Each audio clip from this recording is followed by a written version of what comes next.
Жәрмеңкеге қатысқан 50-ге жуық компания азық-түліктен бастап тұрмыстық заттарды әкелген. Мұндағы баға нарықтан 20%-ға төмен.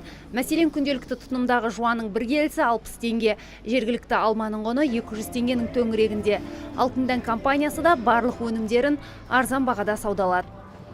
Алтындан молочка уже 6-й. Біз мұнда 14 түрлі өнім түрлерін алып келдік. Көбіне Алтын дән компаниясының ұн өнімдері, құрты, майы көпшіліктің сұранысына ие. Бағасын көтерме бағамен сатудамыз. Қала тұрғыны Қайрат Көлбаев бұл жәрмеңкені жақын туысынан естіп келген. Азық-түліктердің бағасы да көңілінен шықты.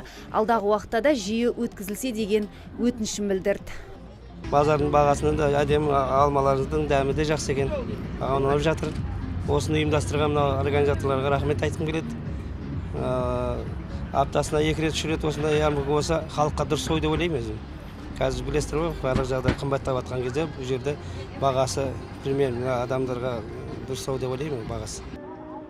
Дәл осы жәрмеңке енді айына бір рет өткізілетін болады. Онда тек отандық тауарлар ғана сатылады. Ұйымдастырушылар осындай шаралар арқылы өз кәсіпкерлеріміздің өнімдеріне сұранысты арттырмақ. Ардақберден, Мұрат Адинаев, Абзал Тұрабек, ТВК.